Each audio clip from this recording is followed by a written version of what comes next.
चलिए देखिए 45 पर्यायवाची हो गए थे, अब 46 से 50 तक है। यहाँ पे 46, 47, 48, 49, 50। क्रोध का पर्यायवाची 46 में लिखा गया है। क्रोध आता है, आप सबको पता है, क्रोध को आप गुस्सा भी कहते हैं, है? देखिए इसमें लिखा हुआ है ना, नहीं लोग कहते हैं आक्रोश में आके कोई काम ना करो, मतलब गुस्से में आके कोई काम ना करो वरना काम खराब हो जाता है। यहाँ पे आक्रोश भी दिख रहा है। किसी से रिसियाओ मत, किसी से रोष मत करो। रिसियाना, रोष करना, वो भी आपका क्या होता है? गुस्सा ही होता है। कोप भवन में चली गई थी कैकेयी, पता है ना, दशरथ जी से गुस्सा होके कोप भवन में चली गई थी। जब उनको यह पता चला कि श्री राम जी को राजगद्दी मिलने वाली है तो वो सीधे कोप भवन में चली गई थी। कोप मतलब भी गुस्सा होता है वहां पे। तो कोप, रोष, गुस्सा, आक्रोश, इतना तो आप पहले से जानते हैं। इसमें एक बस याद करने वाली चीज है, अमर्ष। क्या? हाँ, अमर्ष मतलब होता है गुस्सा, ध्यान दीजिएगा।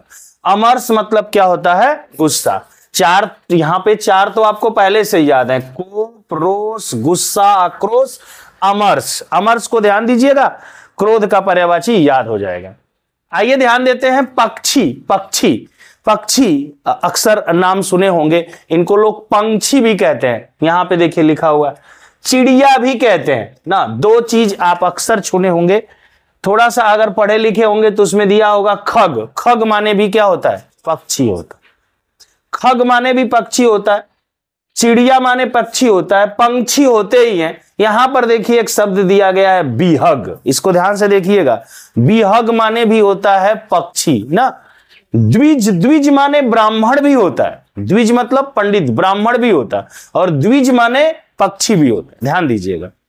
द्विज माने पक्षी भी होता है ना, ध्यान देंगे। यहां पर देखिए पखेरु, जब किसी के प्राण निकल जाते हैं तो लोग कहते हैं उसके प्राण पखेरु ना। पखेरु उड़ गए। पखेरु का मतलब उड़ता कौन है? चिड़िया ही तो उड़ती है। तो पखेरु शब्द चिड़िया का पर्यायवाची बन गया, पक्षी का क्या बन गया? पर्यायवाची। यहां पे शकुनी मामा को तो जानते ही होंगे, हाँ, महाभारत के शकुनी मामा, दुर्योधन के मामा जो थे, तो ये पक्षी का पर्यायवाची है, शकुनी ना। तो इसको भी आप याद कर लेंगे। यहां पे आसान है कि खग, पंछी, चिड़िया, लेकिन ये जो है बिहग को ध्यान देना है, द्विज को ध्यान देना है, पखेरु आसानी है बताने के बाद, और ये शकुनी, ये भी नाम सुने सुने आप हैं। बकिया दो नाम थोड़े से अच्छे हैं, बिहग और द्विज। तो बिहग भी पक्षी का पर्यायवाची है और द्विज भी पक्षी का पर्यायवाची है। अब हम आ गए गंगा। गंगा नदी बहुत चर्चित नदी है, गंगा मां भी कहते हैं इनको, और इनका बहुत सारा नाम है। देव नदी भी इनको कहते हैं, देवताओं की नदी है ना। ये शंकर भगवान की जटाओं से निकली हुई हैं। तो यहां पर इनका नाम देखिए देव नदी भी है। यहां पे नदियों में सबसे श्रेष्ठ है, इसलिए नदीश्वर कहा जाता है। त्रिपथगा, त्रिपथगा और किसका पर्यायवाची था? नदी का। नदी का पर्यायवाची त्रिपथगा भी था, और गंगा का भी पर्यायवाची क्या है? त्रिपथगा है, ध्यान दीजिएगा। सूरसरी, अभी कुछ दिन पहले बात हुआ था जब हम लोग इंद्र की पर्यायवाची पढ़ रहे थे। सूरपति इंद्र का पर्यायवाची, सूरसरी गंगा का पर्यायवाची, ध्यान दीजिएगा। यहां पर देखेंगे जाह्नवी, अगल बगल आपके किसी सखी सहेली का नाम भी हो सकता है जाह्नवी, और जाह्नवी का मतलब होता है गंगा। जाह्नवी का मतलब क्या होता है? गंगा। हाँ, यहां पे देखिए भागीरथी, मंदाकिनी, ये सब नाम सुने हुए आपके हैं। तो सुने सुने नाम जो होते हैं आसानी से याद हो जाते हैं। भागीरथी, मंदाकिनी, देव नदी, जाह्नवी, देवपगा, ध्यान दीजिएगा। देवपगा ध्यान देने वाला नाम है, नया है, देवपगा। त्रिपथगा, नदीश्वर, सूरसरी, अमर तरंगनी या तरंगड़ी। अमर तरंगनी, अमर तरंगनी भी किसका पर्यायवाची है? गंगा का पर्यायवाची। अमर तरंगनी किसका पर्यायवाची है? गंगा का पर्यायवाची है। ये आप याद कर लेंगे, एक बार दो बार पढ़ेंगे याद हो जाएगा, लेकिन थोड़ा सा ध्यान देके पढ़ना है, बिल्कुल याद हो जाएगा। गंगा, भागीरथी, मंदाकिनी, देव नदी, जानवी, देवपगा, त्रिपथगा, नदीश्वर, सूरसरी, अमर तरंगनी। अब हम आ गए गणेश पर। गणेश ना देवताओं में सबसे श्रेष्ठ गणेश जी। सब लोग को कहा गया जाइए अच्छे अच्छे तीर्थों को दर्शन करके आइए। सब लोग पता न कहां कहां चले गए, ये अपनी सवारी चूहा को ले गए, अपने माँ बाप का चक्कर लगा दिया। भाई यही तो है सबसे, सभी चीजों के धाम यहीं पे हैं, आप कहां चले गए। तो सबसे श्रेष्ठ इनको माना जाता है और कुछ भी कार्य की शुरुआत होती है तो इनका नाम जरूर लिया जाता है, गणपति बप्पा मोरिया। तो यहां पे देखिए गणपति के नाम से इनको जानते हैं ना, देख रहे हैं। गज बदन, इनकी जो शरीर है हाथी की शरीर है। इनको मार दिया गया था जब गुस्से में हो गई इनकी माता पार्वती जी, तो इनको जिलाने के लिए अब इनके शरीर पे, चूंकि ऊपर सा भाग इनका कट गया था, तो लाने के लिए जो पहले प्राणी पड़ेगा उसी प्राणी को लाना था। तो पहले हाथी दिख गई, उसी को गर्दन लाके इनके ऊपर लगा दिया गया। तो इनका जो गज बदन हो गया, जो शरीर है वो किसका है, हाथी का है। और यहाँ पे गजानन, गजानन भी जान गए हाथी से ही लिया गया है ना। गज का आनन है, गर्दन जो किसकी है, गज की है, हाथी की है। शरीर किसका, गज बदन, गर्दन किसकी है, हाथी की, इसलिए गजानन। और गज बदन गणपति ऐसे भी याद कर सकते हैं। अब आइए लंबोदर, इनका पेट खूब बड़ा सा है ना। अब आपको लंबोदर, एक है दामोदर। दामोदर कृष्ण का पर्यायवाची, दामोदर मतलब सांवला ना।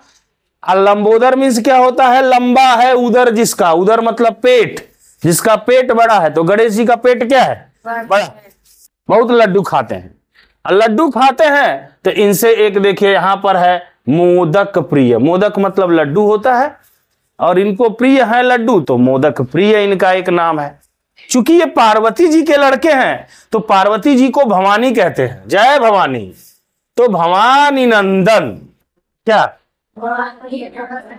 लड़कियों को भवानी कह दो तो चिढ़ जाती हैं, लेकिन उनको शायद नहीं मालूम है कि भवानी पार्वती जी का पर्यायवाची है, उनको पार्वती जी की उपाधि मिल रही है। तो भवानी नंदन, ये भवानी के नंदन है, ठीक है। और यहां पर देखेंगे गौरी भी उन्हीं को कहा जाता है, गौरी सुत, पार्वती जी के पुत्र हैं ये। हाँ, मोदक प्रिय हो गया, गजानन, लंबोदर। एक दंत, तो हाथी का दांत है उसमें ना, तो एक दांत है, इसीलिए इनको कहा जाता है एक दंत। इसके बाद विनायक भी बोलते हैं इनको, और वक्रतुंड भी बोलते हैं ना। वक्रतुंड स्टार्ट होता है जब इनका श्लोक, तो वहां पे वक्रतुंड महाकाय सुनते हैं, तो ये वक्रतुंड उन्हीं का नाम है और ये विनायक भी उन्हीं का नाम है। तो इसमें ऐसा कोई नाम विशेष नहीं है जो कि कठिन हो, विनायक को समझ सकते हैं। बाकी यह सब आसान नाम है और आसानी से आप याद कर सकते हो। ज्यादा देखने में लग रहे हैं, अरे भाई जिसको आप जानते हो तो उसका नाम बहुत सारा हो, कोई टेंशन नहीं है, कौनो नाम से बुला लेते हैं। अब घर पे अगल बगल कौनो है, उसका नाम घुरहुआ, पतवरुआ, करियवा, गोरका, कुछ नाम हो बुला लेते हैं। आप जानते हैं हम वही को बुला रहे हैं, वो भी समझता है हमारे इतना नाम है, हम वही को बुला रहे हैं। कबो कबो तो कंफ्यूज हो जाता है, दूसरे को बुला वही दौड़ को जाता है। तो इतना नाम भी ठीक तो नहीं है, लेकिन चलिए है तो याद कर लीजिए। गधा, अब लीजिए कैटेगरी आ गई है, अब अपना अपना नाम इसमें से चुन लीजिए, कौन कौन आप बनना चाह रहे हैं ना। अगर इस कैटेगरी में है तो अच्छा नाम कोई चुनिए, ताकि लोग कंफ्यूज रहें कि ऐसा तो नहीं है कि कोई अच्छा सा आदमी हो। गधा को खर कहते हैं, खर, खर खाता है ना, दूब वूब खाता है तो खर कह लो। देखो याद करने का ये तरीका बता रहा है, ऐसा कुछ होता नहीं। तो खर, खर खाने वाला है, गधा हो गया। अरे अच्छा चीज खाना चाहिए, अब खर का खा रहे हो तो जब कुछ ना मिले तो उसको खाते हैं, लेकिन वो वही खाता है तो फिर ठीक खर हो गया। गर्दभ, हाँ, गधा गर्दभ, उसी से मिलता जुलता नाम। बैसाख नंदन, बैसाख के टाइम में जब फसल हो जाती है तो इनको बुलाया जाता है ढोने के लिए। भैया लटक, अब पीठी पे लाद देते हैं, ढो के लेके जाता है। तो ये है बैसाख के नंदन ना। रासव, इनको रासव कहते हैं, क्या कहते हैं, रासव। अच्छा नाम लग रहा है, कोई ले सकता है, कोई दिक्कत ही नहीं। अच्छा नाम है रासब। धूसर, हाँ ये धूसर है, क्या है? सही कहते हैं, एकदम धूसर है हवा, ना दिमाग काम करता तो हर मर्दवा एकदम गधा रगी लगा। बेसर, कौनो असर नहीं है। हिप्पो हिप्पो कौनो असर नहीं, कुछ भी कहिए ओकरा कौनो फर्क नहीं पड़ता है। दो चार डंडा पीटू दीजिए, लात मार के पीछे तनी दू छलांग जाएगा, फिर रुक जाएगा।